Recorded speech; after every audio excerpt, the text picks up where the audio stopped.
Cette maison que vous voyez là, c'était le QG du FLNN, le mouvement pour l'indépendance de l'Algérie.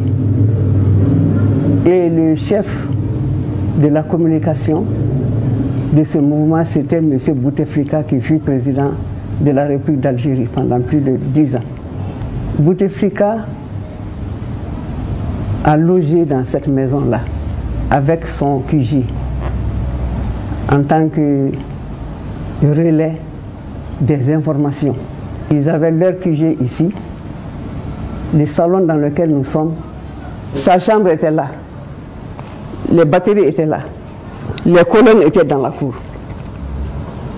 Il m'a montré là, il dit là c'est ma chambre. Qui ça? Bouteflika. Ah oui. Il m'a montré cette chambre, il dit c'est là que je dors. Ça c'est ma chambre à moi. C'était la chambre de mon mari et moi. Il est décédé maintenant, c'est moi seul qui suis là, avec mes petits-enfants. Un jour, mon mari et moi, nous sommes venus voir les lieux. Parce que quand tu donnes ta maison en location à quelqu'un, de temps en temps, il faudra passer voir ce qui se passe. Bouteflika lui-même en personne nous a reçus. Il nous a fait voir ses installations. Et mon mari, à l'époque, était le directeur de cabinet du ministre de l'Intérieur, Madera Keïta, feu Madera Keïta, paix à leur âme. Il nous a reçus dans ce salon. Il n'y avait même pas de place parce qu'il n'y avait que des batteries.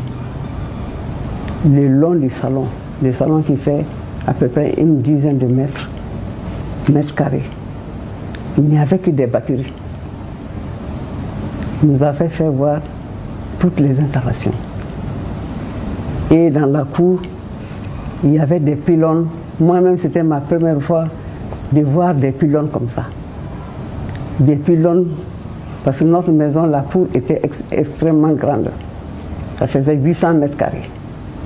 Des pylônes de plus de 50 mètres de hauteur. C'était leur source de renseignement. Et c'est Modibo qui a permis cela.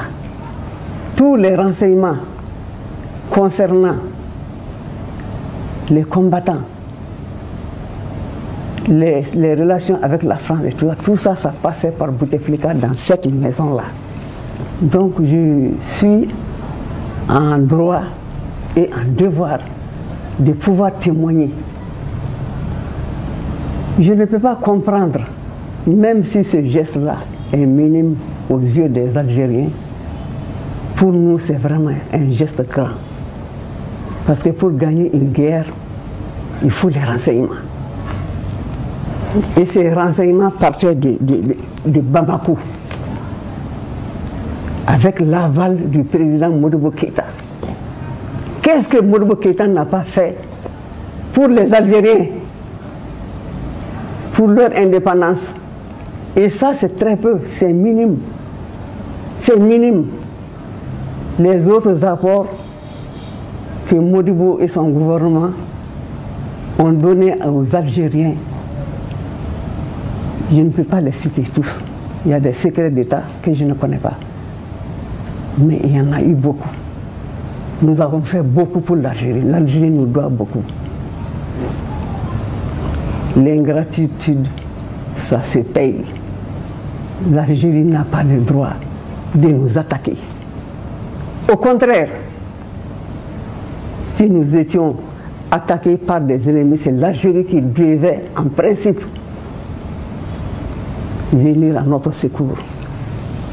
Nous sommes surpris, le peuple malien est surpris de l'attitude de l'Algérie.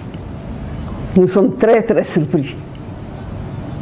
Il y a encore quelques personnes vivantes qui sont au courant de tout ce que le Mali a fait pour l'Algérie. Nous, on s'en remet au Tout-Puissant. On s'en remet au Tout-Puissant. Nous avons fait beaucoup pour l'Algérie, je le dis haut et fort. Ils ont été des ingrats vis-à-vis de nous, vis-à-vis du peuple malien. Ça, je le dis haut et fort.